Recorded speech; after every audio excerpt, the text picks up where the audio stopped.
Chapter 1. Brighton, 1951. It was snowing when Edgar Stephens woke up. The view from his window, the tottering Regency terraces leading down to the sea, was frosted and magical. But the sight gave him no pleasure at all. He hated snow. He still had nightmares about the Norway campaign, the endless march over the ice, his companions falling into the drifts to freeze where they lay. The moments when the bright white landscape seemed to rearrange itself into fantastical shapes and colours. The soft voices speaking from the frozen lakes. "Lie down, and I'll give you rest forever." They hadn't had the proper gear then either, reflected Edgar, pulling on a second pair of socks. The Norwegian troops had skis and fur jackets. The British had shivered in greatcoats and leaking boots. Well, he still didn't have a pair of snow boots. It wasn't something that you needed as a policeman in Brighton, generally speaking. But today was different. Today was the second day of searching for 2 lost children. A search made 100 times grimmer and more desperate by the soft white flakes falling outside. Edgar squeezed his multi-socked feet into his thickest shoes. Then he put on a fisherman's jumper under his heaviest coat. As a final touch, he added a Russian hat, given to him years ago by Diabolo. He knew that he looked ridiculous. He must remember to take it off before he got to the station.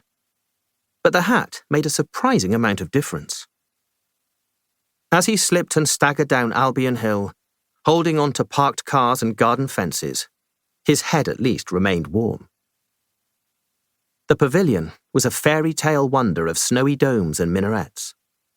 The steam gardens were smooth with snow, but as Edgar tried to cross the road, he slipped twice on hard-packed ice. As he limped down the alleyway by the YMCA building, once the home of Maria Fitzherbert, the secret wife of the Prince Regent, and said to be linked to the pavilion by a secret tunnel, he wondered if they would be able to get any cars out at all. He'd have to get onto the army barracks in Dyke Road. Perhaps they would be able to lend him a jeep or two. They really needed to search on the downs and in the parks, but the snow might make that impossible. The children had now been missing for 40 hours. When he reached Bartholomew Square, he was exhausted and his feet were soaking. In the lobby, he met his sergeant, Bob Willis, apparently disguised as a deep-sea fisherman in waders and oilskins. "Nice hat, sir." Damn, he'd forgotten to take off the Russian hat.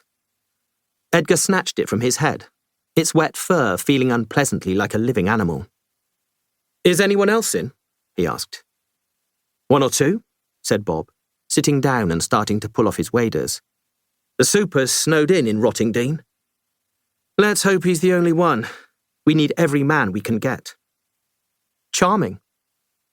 Turning round, Edgar saw Sergeant Emma Holmes, the latest recruit to CID and recipient of a lot of teasing about her name, her sex, and just about everything else, really. Not that this seemed to bother her. She was unfailingly calm and professional. This, combined with her white blonde hair and blue eyes, gave her an almost Nordic aspect, although, as far as Edgar knew, she had been born and brought up in Brighton. "Man as in person," said Edgar, wondering if he was making things worse. "Why not just say person, then?" said Emma mildly, taking off her duffel coat.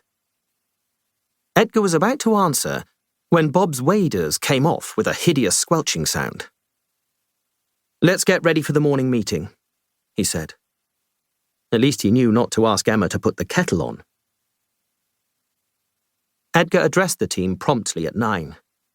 A few people had been delayed by the weather, but most had struggled in, some of them walking long distances through the snow.